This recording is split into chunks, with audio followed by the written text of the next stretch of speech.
Good evening, International Brotherhood of Magicians and friends and community of magic all around the world. Welcome back to the IBM Jam. Tonight, it's the late night session now. Hope you enjoyed everything so far. It's been a long day. We have 3 sessions today and a whole nother one coming at you for tomorrow. So make sure to stay tuned with us. Now, I tried to do my best in bringing an unbelievable talent lineup with you for the entire 2 weeks. And I think we've succeeded. What do you think so far? 3s in the comments for applause means you agree. Let me know you're enjoying the IBM Jam Live. We've been working real hard for you. Now, I've had priorities in this. I want to find information that is useful to you. I want to bring folks that are important to you. And I want to make sure that you know that we care about you. And part of that means sharing with you amazing talent that I find from around the world. I met this gentleman when I visited New York City just about a year ago, maybe a couple months. Nah, it's only a couple months now. I stopped in at Phantasma Magic, my friends at the Houdini Museum. I am excited to introduce to you this 23-year-old comedian, magician, and TED Talk speaker from Wisconsin, home of Houdini. He taught at the famous Friendswood School for Performing Arts. He's a summer camp counselor at Tannen's Magic Camp. He's the director of the Houdini Museum of New York, and he's thrilled to share with you some tips on taking your promotion to the next level. Give an IBM welcome to my friend and yours, Mr. RJ Lynch, RJ the Magician.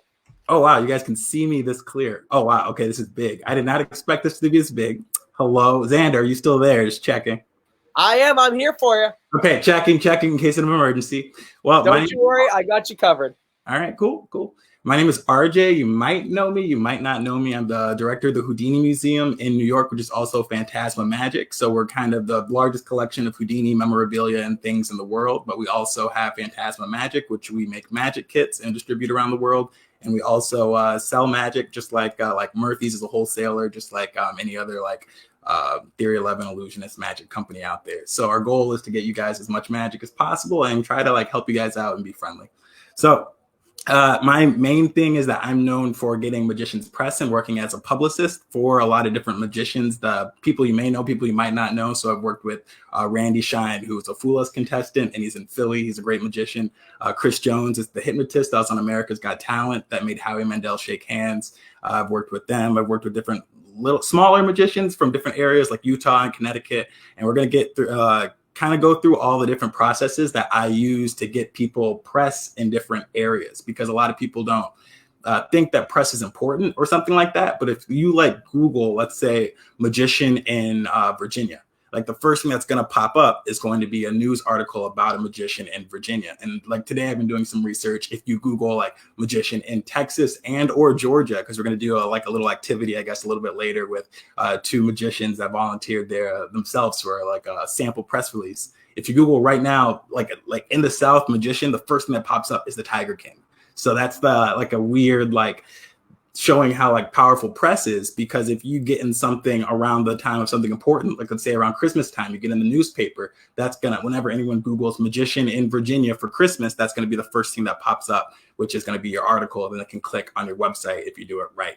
So I'm gonna give you guys a bunch of tips to get in the news, but not the tips that you usually read in the old magic books, because as you can see, I look a little bit different than the traditional magician, and it's been very good for me, and I had to come up with some new methods as someone who's 23, just getting into magic. How do you start off doing magic and getting noticed for it when you're 4 or 5 years in, as opposed to just starting off doing magic and then being 40 years old and then being able to just hire a publicist because you've done the work. So if you need some ways, I've been doing this a long time, I haven't been getting in the news, I'm trying to figure out how I can get in the news, this is a great session for you to listen to. If you want to know how to plan shows, which we're also going to talk about, I planned my own 3-course dinner magic show and produced a bunch of theater shows, and I also produced a show at the Houdini Museum called Night Magic at the Museum, which has been featured by the New York Times, it's been featured by Complex Magazine, we've been featured by all the big publications in New York.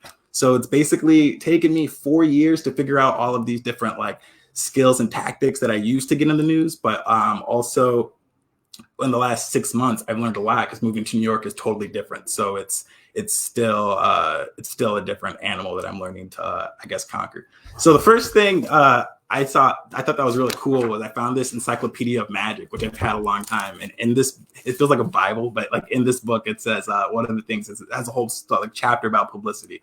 And it says the purpose of publicity is advertising for the magician. And the conjurer's problem, therefore, is to convince journalists, whether friends or strangers, that something about them is interesting for the public. So like the thing that the book really emphasizes, and this isn't where I got most of my information, but this is something where I think it's interesting they were talking about this when this was being published, is that you have to make things interesting to journalists. And that's also what I'm going to tell you guys, how to make your own life interesting, even if you seem like you're like a normal magician. So the first thing, I guess you guys are probably wondering, like, who is this person? Why is he on my screen? Where does he come from? So I'll tell you the general idea. I started doing magic when I was like 19 years old. I was not good at all until I was 19. And then I got hired to work at this performing arts camp. It wasn't Tannins. It was actually called Frenchwoods. That was probably my mistake. And this was a performing arts camp upstate New York. And I learned all the basics of magic there. I had a mentor and 7 different magicians that I worked with from around the world. And there I really started to learn the basics of magic. But I went home and I'm like, well, I need to start getting shows. And there's not really a good guide on how to get shows that's current. There's like ones that tell you what to do once you're like already good and you are established and how to get more shows. But there's not really things that are like, if you are young, if you are like if you're under 30, or if you are just starting out of magic, you've never done a show before, what do you do to get started? Like, how do you actually get started? So the first thing I realized is I started reading magic books, and they started telling me the same thing. They started saying, like, go into a restaurant, like casually bring out a cigar. When you bring out your cigar, start rolling a coin down your knuckles, and someone will say, "Hey, are you a magician?" And then you can say, "Oh, I guess I am a magician. Thank you for noticing. I do a show. Would you be interested?" As you flee, it was like things that I was 19. I couldn't even go into a bar, even though it was in Wisconsin. You would think like anything goes in Wisconsin, but you can't go into a bar when you're 19 in Wisconsin, and you need some different way to approach getting like doing magic there. So to start off doing magic, and even restaurant magic, I came up with this really unique way to start getting people to let you do like theater shows in the restaurant without using any money up front, because I was in college at the same time. So it was really important to me that I didn't have to spend any money. So that was a big thing. So anyway, so let's get into it. The first thing that we're talking about, let me check my notes. So with I guess I was telling you guys how I got started doing magic. When I first started doing magic, I was like 19. I was trying to figure out how the best way to do it. And I also wanted to get in the news, which is super important to me at the time, because in the news, I would always see my friends getting in, and I would always think like, why am I not getting in the news when I feel like we're like not the same level, but we're similar people. How come I can't? And Paul Daniels, I watched this video where he said magicians aren't used to telling people that they're out there. So they have to tell people that they're out there, and there's a specific way to do it, especially with press, to get in the news. And when you get in the news, that'll help sell out your shows also. So one thing is that you have to learn is that there's something called a press release. And a press release is what you send to the news in order to get featured on the news. And it's like most people do it one way, which is why so many people aren't really seeing really good results with press releases. But there's a way that I'm going to show you guys on how to write for the news to make it really easy for them. In order to get like more and more coverage for you and your website and whatnot, stuff like that. So anyway, going into this, so I started doing magic when I was 19. I started in Appleton, Wisconsin. I got very lucky that I actually went to school in Appleton, Wisconsin. I'm from Wisconsin. So I started to learn about Houdini being in Wisconsin and him being from Wisconsin. And that was really good for me, because it was a really good foundation I could see that Appleton, Wisconsin is really waiting for some new magic, something to like kind of liven up the history of it. So that became very big for me, which is history and magic intertwined so well, because there's so many stories of magicians stopping wars with magic. There's stories of like Jasper and his magic gang is something that you might read about. And there's all kinds, every state kind of has a different story with magic, which we'll also talk about a little bit later going into these sample press releases. So it's, Chad Orr said, hey, Chad Orr is a guy in Milwaukee. Now I love meeting people, and that's my main thing. I'll call up magicians and say like, hey guys, like I think we should work together. I think you're great. And Chad was one of the people that I called. They said, hey, I think you guys are great. They have a show called Two Brothers, One Mind. It's a mind reading mentalism show they're twins. It's really cool.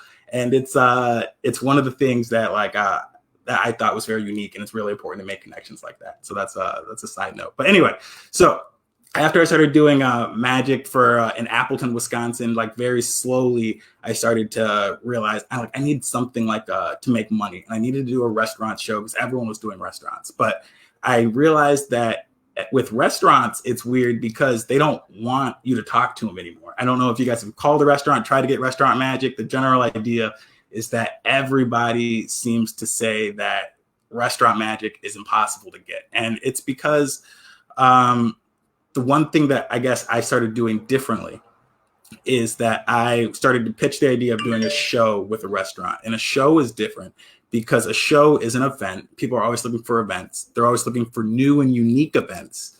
And they're always looking for like things that can be secret and things that can be exclusive to only them. So the main thing with the first show that I wanted to do was at the Houdini's restaurant in Appleton, Wisconsin. And I didn't pick Houdini's, but they were really the only restaurant that said yes, which is really interesting. And they said yes to doing the show. I said, what was the lowest price you can give me per plate for a dinner? And they gave me a price. It was like $10, $15 per plate. And they made this really nice, like magic themed dinner with like a rabbit and all this like different food and things like that. And we had custom drinks and all this stuff. And I said, you guys can keep the bar sales if you let me keep the ticket sales. So I could charge whatever I wanted for tickets, but we'll get into that a little bit later. But with something like that, with the unique event in Houdini's town, put on by like a young college student that's also a magician, that was a really good space for me and a groundwork for me to be able to start doing my own show. And that's the show that once you get the idea is the important part of this lecture. Once you get the idea of the show that you want to do, then you can do anything, because it's very hard to do press for my different clients because they might not always want something told about them, or they don't want to say they'll do something that they won't do. But when it's you, you can do anything.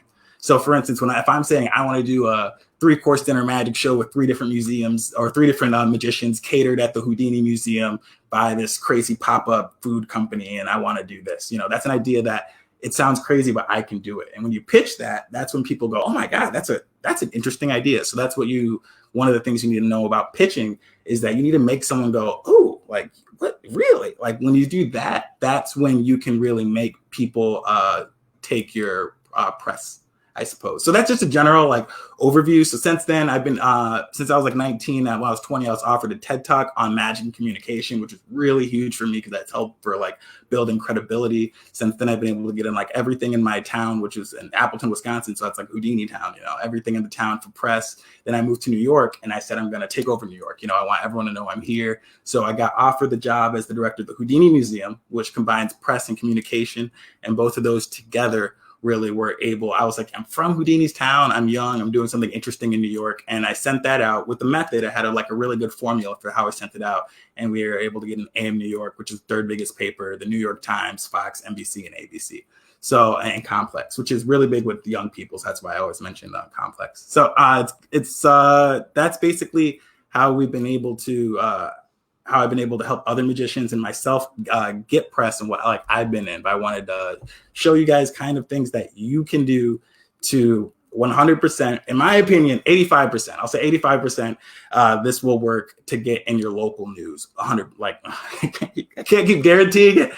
85% of the time you'll get in your news. If I did it, it might get a little bit closer to 100%. But this will work if you follow these instructions to build a press release, who you can send it to. So we're going to talk about, let's see, how to write for press, finding a writing style that works for you because there's different writing styles, how to make and produce thousands for your own like theater event or a dinner theater event or whatever you want to do with small. This especially works for small towns. So in New York, like I was able to get in the Times and AM New York and all these things, but it was very, very difficult. And I kind of had a plan. But if you live in New York, it's a little bit harder, but it can still be done in a big city. It just takes a little bit more fine tuning. So let's see, share screen. Oh, exactly what I was going to tell you to do. I was going to say, we've just lost your feed there. So I wanted to make sure. No. Perfect. Can you see it now? Are you good? No, not yet. Need you to finish that. There we go. Yes. Okay, cool. So the general idea is, you're going to learn how to write for press, how to find a style that works for you, how to make thousands producing an event for $0, and how to get your events featured in the press. So again, this is the first article that I got in, and this was really good because it was a story about people have stories about young people doing interesting things, and that's like, if you're not young, I definitely have a lot of suggestions for people that are in different stages. So if you're like a worker magician who does cruise ships and stuff like that, stay tuned. I got some stuff for you. If you're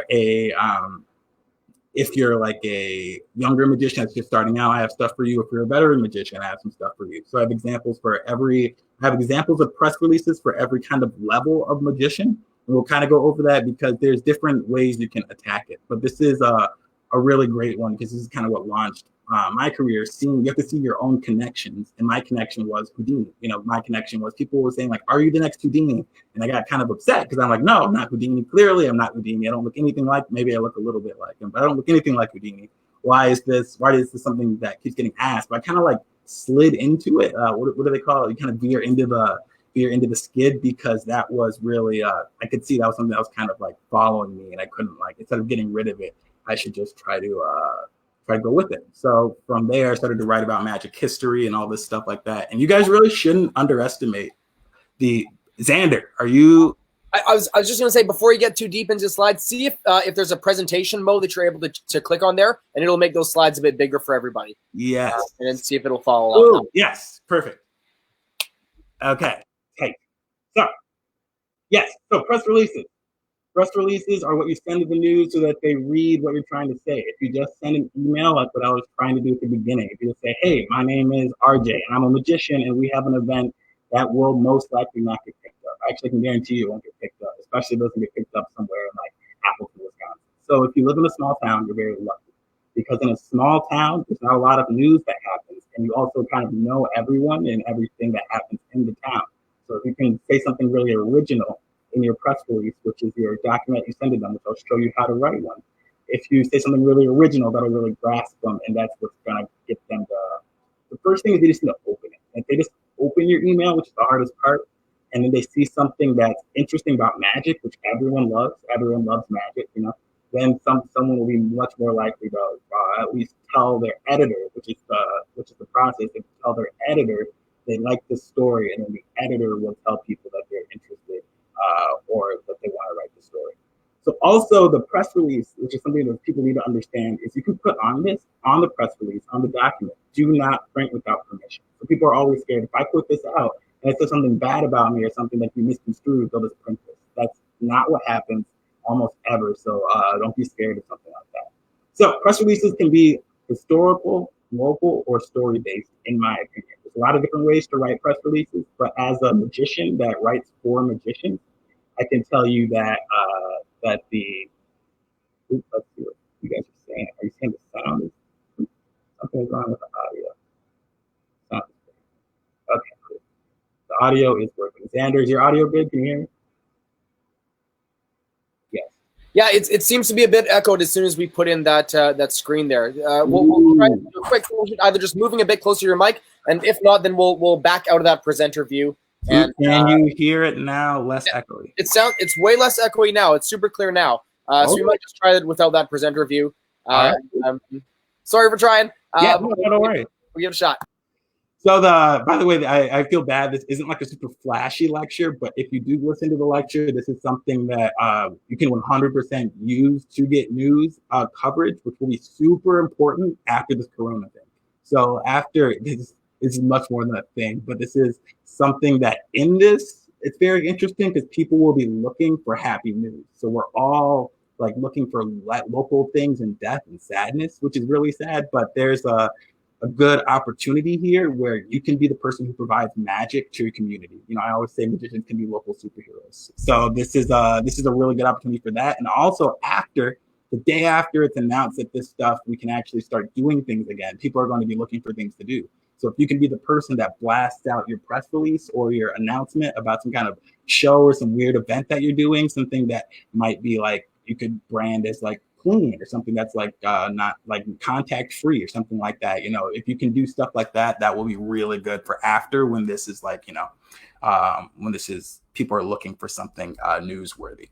So they could be historical, local, or story based. So what I mean by this is that press releases can either be based on history, they can be based on local news, like previous local news, which I guess is history in a way, or it can be story based on a story. So based on a story of someone's life or something that happened in their life. And those are the three things that I found that work the best, you know, because you can try to do a lot of things that people do. Well, like they'll say like this helps out charity, but you know, it's just like everything kind of helps out charity. So you need kind of more of an angle for it. So usually need a short, snappy headline. You might not be able to see this, but this is my favorite one. This is Lawrence University professor Bruce Hetzler keeps passion for magic after suffering stroke. So this is one of my favorite stories. It's what I call a hero story. And this is one that we'll get into a little bit later. But this is a client that I had, which was the Fox Valley International Brotherhood of Magicians. And they were doing a magic show for charity, but it wasn't getting really picked up by the news. Even though it's something that you would think, magicians, charity, this should be in the news. Why isn't it? You know, but your headline needs to be short and snappy. And it needs to be something that makes them go, ooh, when they read it, you know, like, ooh, what's this about? You know, that's the first thing that's important. And you're going to put this in an email. So your press release needs to be in the format of an email, but it also need to attach a PDF or a Word document to the press release. So let me see if I can.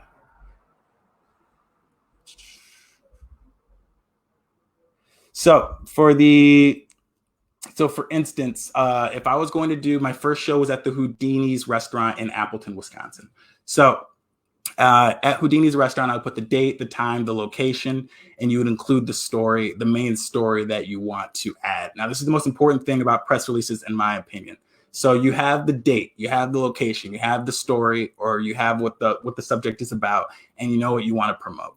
Now, instead of you doing an event, for instance, like we do magic for charity, in the subject, you want to write a story, and the story is something that can be from your past, again, from history or from local news. And that's really important because you need to have a story in there, because journalists don't write stories anymore. I don't know if you guys know this, but in a lot of cases with things like this that they don't view as important, you know, magic intrinsically is not important. It's just entertainment, you know.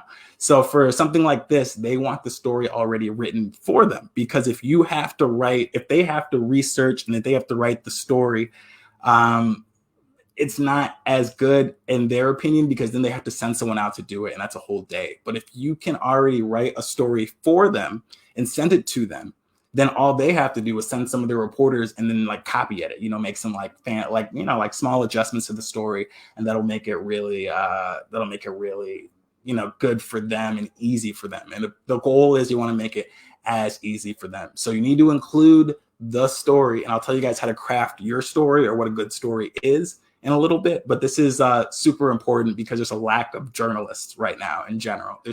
They're laying off a ton of journalists. Newspapers aren't having people go out anymore. So it's really important that you can write the story and the headline. So if you can have a really good headline that will go in the subject of the email, and it'll also be the subject of the story, that'll make them go, ooh, and open the email, you know, if that makes sense.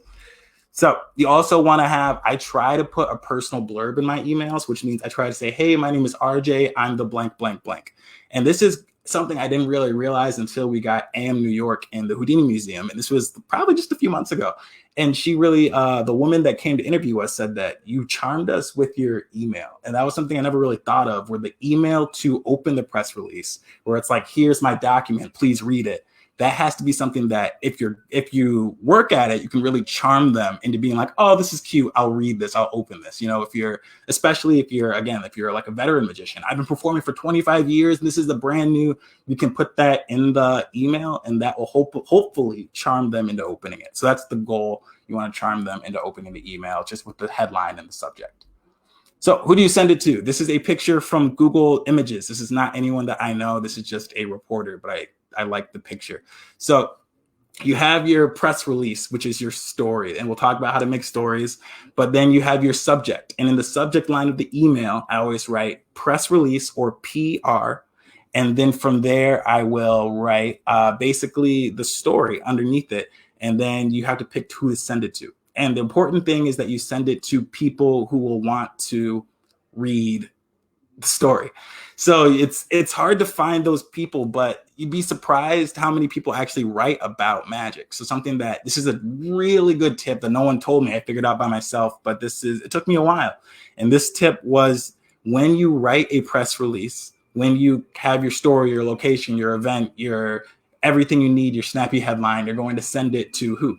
So you have to look up people in the area that you're in. So for instance, if you're in Mobile, Alabama or something like that, you want to look up magician in that town. And the general idea is, once you find magician and you search like on Google, I think I could probably just show you. So we'll pick let's see if I can show my screen.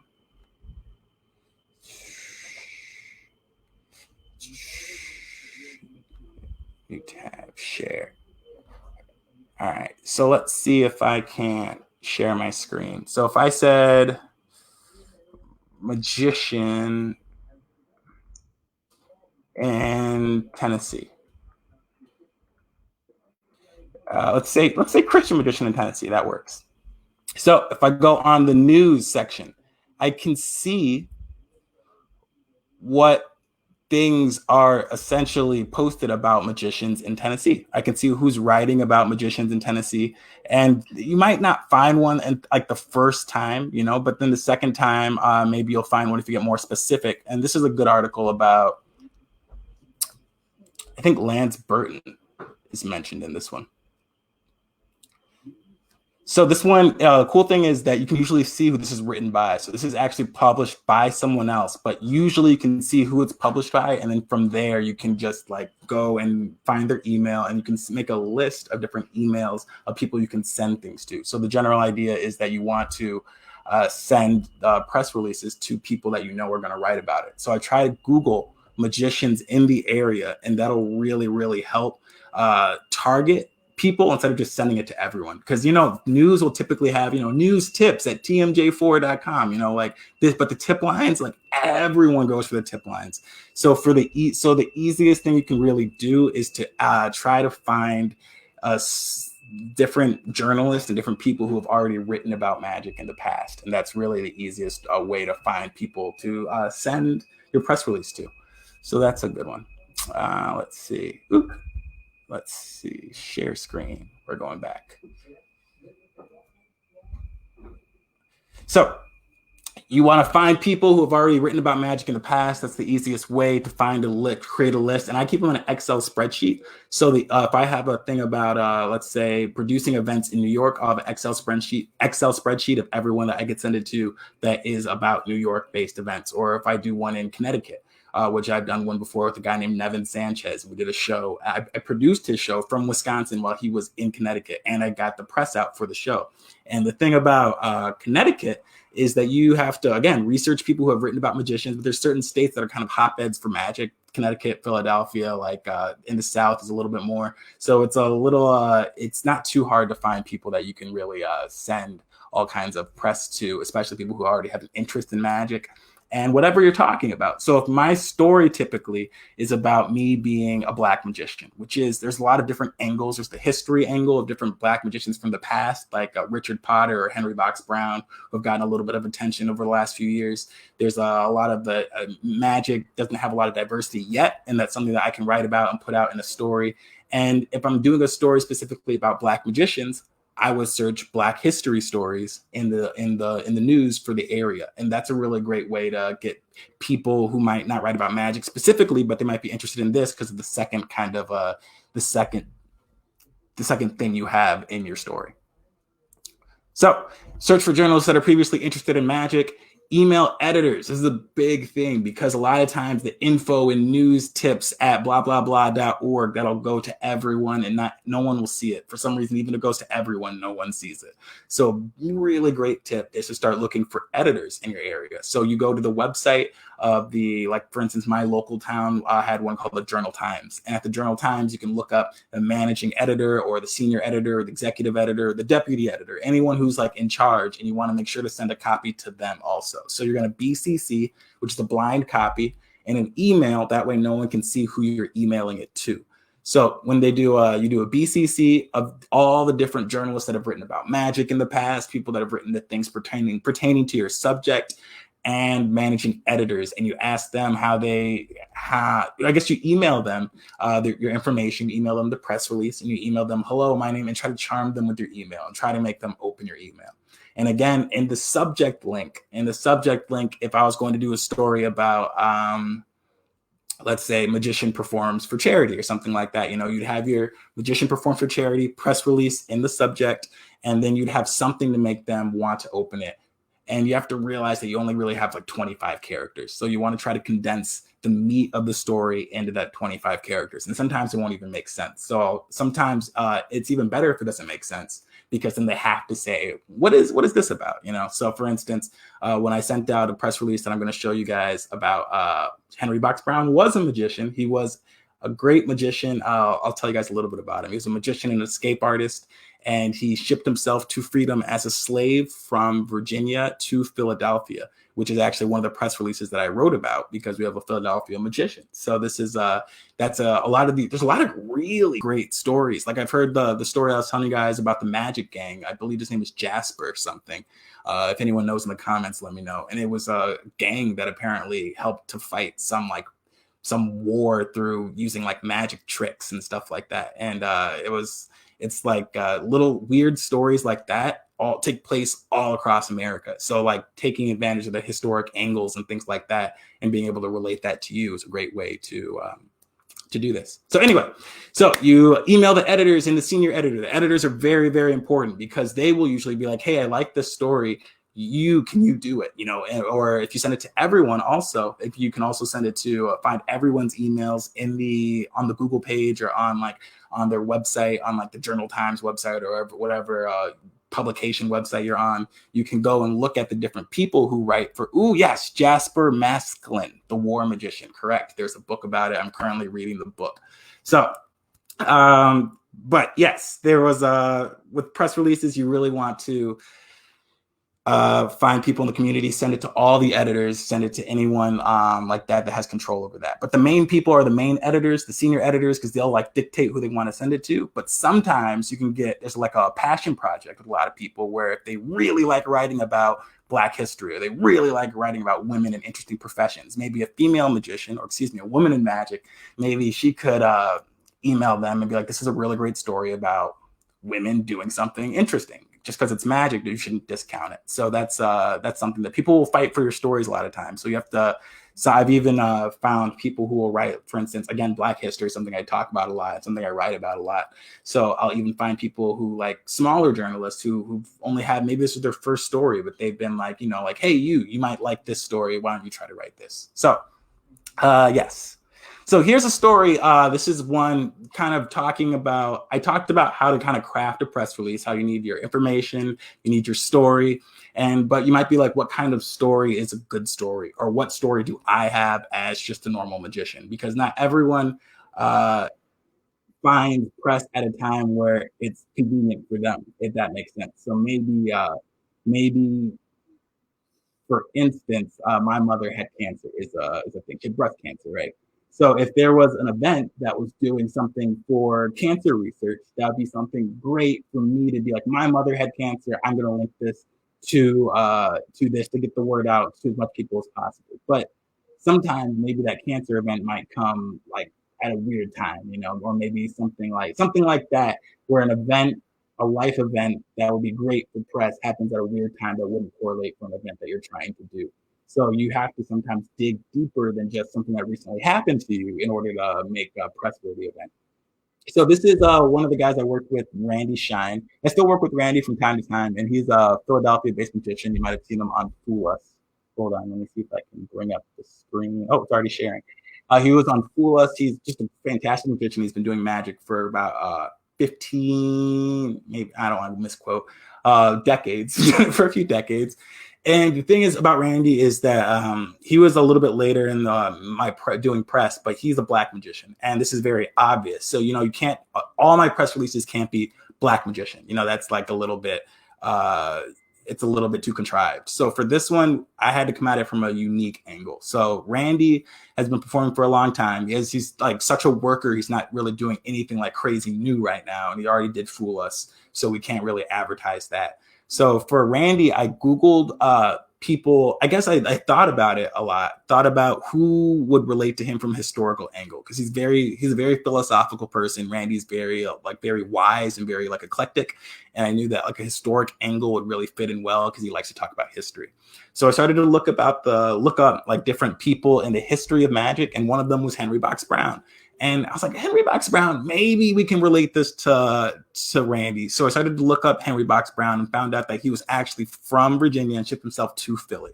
So this is now a super magical moment. This is a person that is connected to magic, that's a famous historical figure that we can now pair with Randy Shine and talk about how their lives connect. They're both two African-American magicians. Randy is very good. He's a worker. Henry Box Brown was someone that toured around the United States and England performing magic. So it was something that Henry Box Brown kind of completed in Philly. Randy Shine is starting and taking off in Philly, even though he's already been there a long time. And question. Do you make multiple versions of your press releases using different voicings to accommodate different publications, different audiences? Damn, that is a good question. I do. I make a different press release for every single idea that I come up with. So I will talk about a little bit about ideas in a little bit too, but I do something I like to call press forward marketing. And that's where I will have an event idea first. So I'm going to do a 3-course dinner magic show at the Houdini Museum, or I'm going to do at my Houdini Museum now, I'm going to do a secret night magic show where we only have 40 seats. That's what comes first. Then I'll send it out to all the news, the idea that I have, and see who kind of bites. And based on that is how hard I kind of press the idea. So as soon as we got attention for this night magic show at the Houdini Museum, I'm like, this is something that we have to do monthly now, and that's kind of how I do it. If I send it out to the news, and if it was like, I saw something, for instance, that was a great idea that I think, we're just going to use as an example. It was like a food truck magic rally. It was like magic and food trucks combined. You might not get away with that now, magic and food, pick a card, eat some food. But something like that is a really cool idea that you might have to like pitch in different ways, if that makes sense. So it's a really cool idea. Wow, that sounds cool. How would you do that? But you might want to pitch that to a food blog. You might want to also pitch that to your local town's blog. You might want to pitch that to like entertainment sections. You could pitch that to different ways, to different people. But usually the same press release, but the email might look a little bit different to different people. When I say, hello, my name is RJ, and blah, blah, blah. That might look different. So Randy, he's an African-American magician. That's obvious, and we wanted to go a little bit beyond the obvious. So what we said in this press release is essentially that he was also the president of the International Association of Black Magical Artists, a past president. It wasn't current, but that's okay. And that was a big thing that they do is revitalize Black history in magic, things you might not know about. And this has made it a cool article because it was something that people didn't know about, which was Henry Box Brown. And, he was from Philly? I did not know that. And it's like, how does this relate, this magician relate to this history that also could be interesting as a story? So for Randy Shine, that was kind of the thing that we worked on. And I think the name of that press release was Man Gives a New Definition to Black Magic. And I put that in the subject with PR, and that it's like kind of like a saucy name, like Black Magic. What does that mean? It's like, I don't know what that. So that, you click on it and it makes you think like, what are they talking about? And then that was really just going into the story of how there's not any Rory Rennick. That's one of the comments Jeffrey Allen said. Rory Rennick's a fantastic magician, and I think he actually introduced me to Randy Shine, and he does a full Henry Box Brown like stage play magic show, which is really cool. So that's he's one of the people that influenced me a lot in this process. But yes, so that's what we did with Randy. We tried to go a little bit beyond the obvious, connect it to some kind of historical standpoint, and that's what we wrote in the press release. Like, have you heard? We can make it really informal because it's something that it doesn't necessarily need to be formal because they're not publishing that. So, have you heard of Henry Box Brown? No? Well, this is why you should have. And in the press release, that's what we say. We talk about the historical connections of Philly, Black magician coming together to meet in the middle. But the important thing is that you have something at the end to promote. You need something upcoming to promote. Otherwise, it's very unlikely that you'll get people really biting on the press release. So if you're just like, if I just said Randy Shine, African American magician, he's great, no one would have like bit. I always say bit. It's like fishing. It really is like fishing because you send it out and you just wait for people to come. But it's that wouldn't have had the same gravity to it as something like this. You know? So anyway, that's one example using history to get people to bite press releases, which is something that I really like that angle in general. So this one is about a guy. I guess he's kind of like my protege, I would call him. He would probably hate that. His name is Mac. And Mac is, he's 19, he might be 20 now. He's a 20-year-old magician. And I got started with Mac because someone called me because they saw my article in the newspaper. And they were like, yes, Susan, tying it to history is, thank you. I like tying it to history. And there's so much magic history. And we're actually going to talk to, I have a list. We're going to talk to 2 guys in a little bit. And I'm going to tell them how their history can help make a press release really sink in. But this one is about my friend Mac. We're best friends. And I got a call from a guy that said, I have a kid here that's in high school and he really wants to learn magic. Can you help him? And I'm like, no, not really. I don't think so. But I gave him a call and I was like, I'll try to help you any way I can. The next day I got an offer to start, literally like the next day I got an offer to start the first summer magic program in China at a camp called Camp Greenwoods, where I headed performing arts and magic for 2 years. And I got to go there and we lived on an island in a resort and all this stuff. And I told them I would only do it. I was like, I'll only do it if you let me bring someone. And they were like, who are you going to bring? And I called this kid up and I said, do you want to come? I learned magic at a camp from my mentor. Everything I know is from them. I'll teach you everything I know. And he ended up coming with me to camp for 3 months. His mom let a 17-year-old boy come to China with a strange man that said he was going to teach him magic for 3 months. And I taught him like everything I know.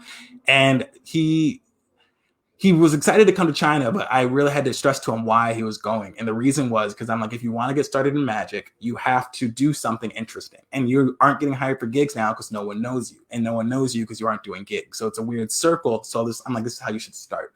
So what we did was we went to China. We filmed all this stuff, and I sent him. He went back home, and I sent him this press release that I wrote about how he brought American style magic to China. You know, it was something. I think his name for magic is Magician. You know, that's like his website name. He doesn't go by that, but that was this idea that Magician, college student. It was like college student Magician brings magic to China. It was very simple, but it was like, what does that mean? You know, like when you look at that, you think, what does that mean? Especially because I put the words make history. College magician makes history bringing magic to China, because it was the first summer magic program that anyone knew about, as far as we know. So that was a really great way to tie that in, saying like we started off with something that would be cool, and we did that thing that would be cool because we knew it would make a good news story later. Then I could send them the story about the thing they did that was cool, and then promote something else that was coming later. So we did this whole news story about Mac going to China, starting this program with me. And then from there, we were able to send his story to all the news stations in Utah. And he got, I think, 2 different news features in Utah, which is like pretty it's pretty cool for Utah. You know, like there's not a ton of magic news happening there. So he was able to get a few shows from that. And then he also had a show afterward. It was like a little magic show that someone hired him. I don't think he was getting any money for it. But he, I hope they don't tell. I hope he doesn't get mad that I'm telling this. He wasn't getting any money for it, but it was a small show that they could be like, oh yeah, like go to this after you read this. You can see him there.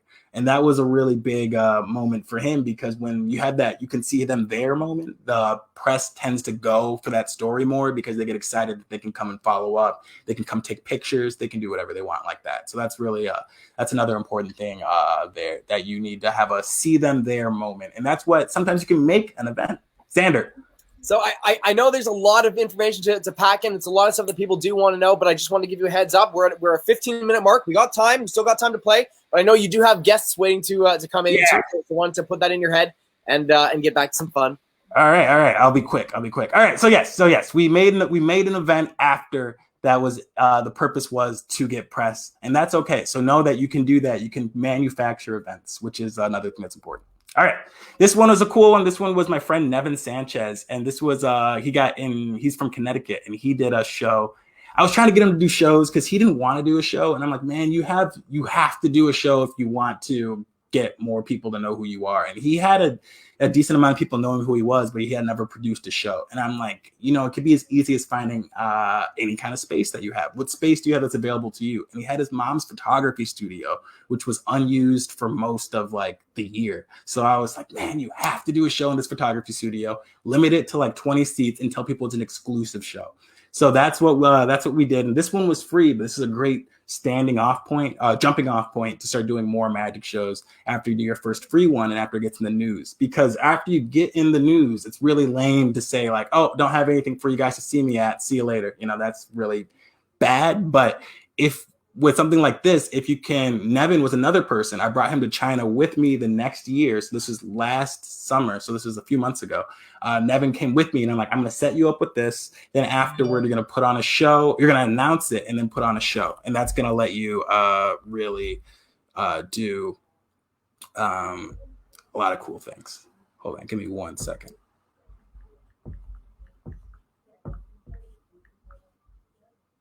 Okay. Audio is glitchy. Oh no. Okay. So that was Nevin in Connecticut, and that was a press release that I was excited to get because he was a little bit further away. Okay, so this is the one that I really wanted to get to, and this was Bruce Hetzler, and he's a magician in Appleton, Wisconsin, and they were doing a show for the Littlest Tumor Foundation, which is a charity benefiting brain cancer. Brain cancer. It was some kind of tumor, cancer-related tumor syndrome. And what they were doing with this is that they were sending it out that we're doing the show for charity. But again, so many people do things for charity. It sounds like bad, but there's so much good stuff happening with that. It's hard to choose for news. So for this one, I was really excited because I was like, I know your story already. Your story is that they had all these other magicians performing, but Bruce was known as the most knowledgeable magician there. He was kind of, every group has like the bookworm that's always showing people crazy stuff.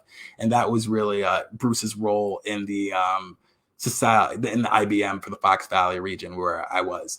And Bruce's story that was even better than the story that they were helping people with tumors. They literally didn't pick this story. They picked this one kind of over the story of a magic show for charity, is that Bruce had a stroke and Bruce couldn't use his hands anymore. That was his thing, was that he couldn't use his hands as well as he could because of the symptoms from the stroke. And that was something that I found amazing because Bruce was always showing me amazing things, and it was kind of like self-working or where he didn't have to use his hands. So that was really cool for me because I could create the story. This was a hero story. This was a story that uses a personal story as opposed to history to say that this man is a performing magician that didn't give up on his dreams, even though he suffered from a mild stroke, which was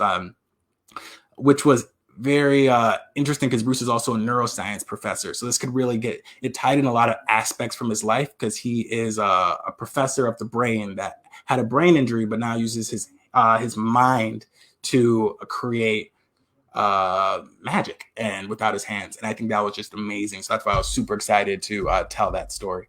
So yeah, I was going to show you guys just a promo video from my old from one of my theater shows to show how easy it is, but that's in the notes if you guys want them. So yeah, so basically to make a show, you have to make it cheap, feasible, and profitable. Littlest Tumor Foundation, that's it, Johnny Vegas. Cheap, feasible, and profitable. You want it to be as easy as possible for them. If I could explain it in 1 minute or less, you always want to ask to speak to the manager, never anyone else. They will never get back to them. If anyone ever says they will, they are lying to you. You always want to speak to the general manager or the owner of a restaurant and propose an event. The event could be something where it's like, something like, let me use your space on a Wednesday. You're not getting any people in there. I can guarantee 40 people in there and we'll get in the news. And if you pitch it to them like that and you say, we'll have an event, how many people do you usually have on a Wednesday? You have like 40 people. What if I told you I can get you 50 in an hour? And if they say no to that, they're really just dumb, so you have to pitch it well, but that's the easiest way to do it. And then you can make, if you charge $30 per ticket and you give the restaurant $15 per person, you get $15 per person that shows up, So I would usually do a $40 ticket. I did all the way from $40 to $60. And the $40 ticket, I would make 20, they would make 20, and I'll get $20 per person that shows up. So all I really needed was like 50 people, and that'd be a really nice day and for restaurant magic, as opposed to trying really hard to get these gigs where I go to tables and you talk to people who are really just like at a Texas Roadhouse just trying to eat, and then they don't really have a ton of disposable income. That's why they're at Texas Roadhouse. That's not like a bad place to go. Everyone loves Texas Roadhouse, but it's one of the things where people who go there typically aren't the people who are also doing a fancy corporate magic show, like parties with a magician. The goal of restaurant magic is always to get hired more, So that's the way I would pitch it to them, try to get that. And I also have a lecture on this that's on Well Attended, which is a podcast, the Well Attended podcast with William Rader. And that is a, Xander, can you still hear me, or should I try to fix the audio for the last 5 seconds, for the last 5 minutes? I can hear you. Doing well. Okay, so I guess we're going to have Joe. Is Joe there? Hello. Joe, how's it going? What's up? Enjoying your presentation. Oh my gosh, wow. Thank you so much. Flattered. I'm so here. I just wanted to talk to you, ask for volunteers, because I wanted to see if I could kind of like whip up something and kind of give you some ideas about yourself. But the thing is, the 3 people that they gave me all have really great websites. So they have really good websites, and you guys look like you're doing really good. So I could only do some like general, not suggestions, but some general, some tips. So have you gotten in the news before in your own town? A number of times, not recently. It's been probably a year or two since I did something in the news.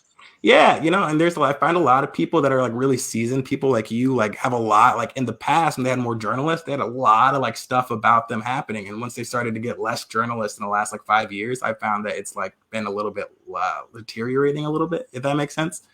But something that I've noticed that was interesting about you is like, have you ever done anything with Judge Arnold Drennan? No. So you guys have this ring that's dedicated to him, correct? No, our ring isn't, but I believe there is a ring that is has his name on it. Ooh, are you in Alabama? No. Oh, I'm where are in you? Atlanta. You're in Atlanta. Oh, never mind. I have a different one. This is the other one. My bad. You're in Atlanta. Yes. So you're in Atlanta, and your website. Which one is your website, by the way? Turner Magic. Turner Magic. Ah, yes. So one thing that I thought was interesting about you guys, you're in Atlanta. If I was going to big market, yeah. If I was going to be your publicist, for instance, one thing that I think would get you in the news is on April 1st is April Fool's Day. And that's like a really great day that magicians kind of underutilize to get in the news, because that's a day where you can teach everyone a trick and everyone's kind of looking for a trick, if that makes sense. Mm-hmm. So have you ever been in the news for April Fool's Day? No, I've done a lot in October with National Magic Week, but I've not really targeted April. I don't know why, but yeah, people don't do it a lot. And April 1st, again, April Fool's Day. And one thing that you guys have that I saw was interesting is you guys have Paul Mislap or something like that. Mislap. And he is a basketball player in Atlanta, like an NBA player. And one thing that he's been posting is that he has TikToks. Like, do you know TikTok? Yeah, I have a TikTok. Yeah. All the kids have TikTok. I haven't done anything with it, but I have it. Yeah, you probably have a life. But well, I got it so nobody else would get my name. Interesting. Well, that's interesting. Well, Paul is a basketball player that posts magic TikToks, and that's a really great thing. For instance, if I was going to be in Atlanta, I would like challenge him via the news and send a press release out saying that I'm going to show him how to do TikTok magic. Or you could say for kids, TikTok magic. These are 3 tricks that you can do on April Fool's Day. And that's something that you can pitch to the news, and you could say, this is proof that people care about this, because they have a whole news article dedicated to this basketball player that's doing TikToks, So that's a really easy way to get in April Fool's Day. Let me teach you guys a trick. I'm going to show you something you can do for TikTok. People already like TikTok. Look at this Paul dude. I don't know anything about basketball, but I saw the article. But yeah, well, this Paul dude. Today's March 29th, so that's a pretty tight schedule to get on April 1st, but we'll give it a go tomorrow. I mean, it's what you, if you wanted to. Yeah, you never know. You do, and the thing is, when it gets tight like this, they're looking for something. So the first article I ever got was because Black History Month was coming, and they didn't post anything yet. And I'm like, this is a great opportunity for you guys to do. So for April Fools, I know you guys might not have something, but if you call them, that'd be a great way to get that figured out. If you wanted to, again, but this isn't a problem. Sounds cool. All right, cool. Thank you. I appreciate it. Xander, we have one more, correct? We do indeed. I bring to you from the land of Texas, Mr. Will Baffle. Ooh, Will Baffle. All right, and then I'll tell you guys about Joe, and Joe didn't have a chance to make it, but I'll tell you at the end. So this is Will. Well, where are you, Will? Are you here? Can you hear me okay? Yes. Will, you had a phenomenal website. I really liked your website. You're welcome. I saw that you're a family magician, correct? I am. Yeah, which I thought was really cool. And at a time like this is a time where everyone's having canceled birthdays. So this is a thing that I saw that was kind of brought to my attention that, like, are you doing Zoom classes right now? Zoom classes? No. Yeah, everyone seems to be hopping on this Zoom class thing. And I thought it was really interesting. A release that I've kind of been working on for family entertainers is that you guys can be people who save birthdays. So I don't know if you know, like, everyone's birthday is being canceled, right? So everyone has all this extra money for everyone they're going to hire, presumably, and they don't have anything to do with the extra money, right? So so for someone like you could send out a release that says, local magician will baffle you as he saves your birthday. And this isn't specifically for you. This is for really anyone who wants to use it. But this is a good thing that you could use as a family entertainer, that you could really save birthdays by offering virtual classes or virtual birthdays. And that's a great way for people to have an event still that everyone can tune into and like see, like, oh, this is dedicated to Tommy. This is really cool. Tommy gets to see Little Magic Show, and maybe you do a magic class. But the fact that the hook for the news is that you're saving birthdays, and that these birthdays are now like being able to still be had, even though this Corona thing is happening, even though this pandemic is happening, if that makes sense. Right. Do you ever get in the news in Atlanta, or not in Atlanta? Or where are you located? Excuse me. I live in the Dallas-Fort Worth, Texas area. Dallas, that's right. I wrote down you are well. You guys have not website. You guys have no city on your website, which is interesting. So I had to look up your area codes, which is interesting. But yes. So did you say you ever made it in the news in Texas? No, not in the recent or in the past, no. Yeah, and news obviously it isn't everything, but it's something that helps, especially after this is like everyone's looking for family stuff. At the end, people are going to be like, what's happening? And this is a great way to say that you were the guy that was like saving events while this thing was happening. So I think that's a really interesting way that you could get into more PR. Okay. Yeah. Do you have any questions? No, I've actually been writing notes while you're talking. Yeah, it's cool. I just wanted to bring out different people, so I wanted to bring you out, and then because I felt like this was a good way for family entertainers. I think this is a really solid way to get people while this is happening to really mention that you guys are saving people entertainment that they had kind of like crumble, I guess, if that makes sense, during this time. So yes. Right. All right, cool. Well, thank you. I appreciate it. All right. Now, one quick one. This is the Joe I was supposed to talk to. Yeah, Joe was here with us. It was Tommy that wasn't able to join in. Oh, Joe, how's it going? Joe was with us at the beginning. It was Tommy who's not able to join us. Tommy. Joe, you visited with already. I did talk to Joe. Tommy, I wanted to talk to because Tommy is from Tommy is from the Alabama area, and his ring, is the IBM ring dedicated to this guy named Judge Arnold Drennan.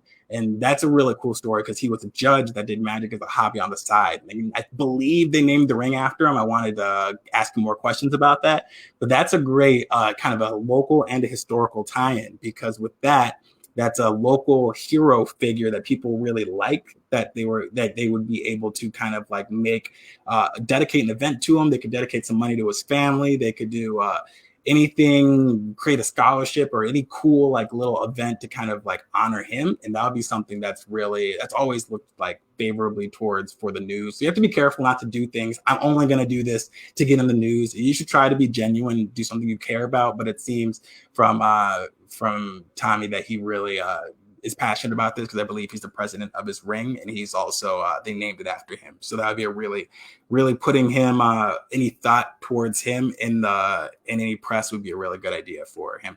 But yes, any questions? Yeah, I think that's a great point. And when folks are able to utilize the benefits of their existing rings and the community standing that they have in that area, newspapers respond well to that, especially if they're hit earlier in the year or later in the year with ring events or something. Go, oh yeah, no, I know there's a Magic chapter. Oh, you're a member of the local Magic club. I know about those guys. Okay. And it's very easy to have a standard little paragraph line of, yes, I'm a member of the local Magic club. If you're a magician in the area, make sure to reach out to this, here's the website. And newspapers respond to that, because if your club is a nonprofit society, which many of them are, and if yours isn't, reach out to the IBM office. We can help you with that. Yeah. That helps from a human interest capacity with newspapers. They like to then be able to turn around and say, oh yeah, and we did this article that featured like a local community group too. Yeah, that's it. Okay, there's another box checked. Anything to help them. It's all useful. Yeah, it's all about that. And then it's also, it doesn't have to be like an IBM ring member, but this is just a person in their local history that was interested in magic that everyone loved. That would be easy to incorporate into some kind of release about anything, Yeah, absolutely. Well, folks, that just about ends it off. Does anybody have any more questions for RJ before we take off for the evening? It's been a long, fun day of magic here at the IBM. I hope you've enjoyed it along with all of us. We had a great time. Tomorrow, our session is going to start at 8 p.m. Central Time. It's going to be Larry Wilson. If you are familiar with Larry's work, you know that you're in for a treat. I won't say anything more about it because he will tell you all about that. Let's give another round of applause to RJ the Magician. Throw some threes in those comments. Let him know you love him. Give him some appreciation for joining us this evening. I really appreciate all our talent coming out and being so giving with their time. RJ, great. Spend some time with you. Thanks so much for joining us at the IBM Jam Live. Thank you. Wait. Let me think if there's one more thing. Yeah. There might be one more thing. I feel like I'm just missing. Give it to me. Okay.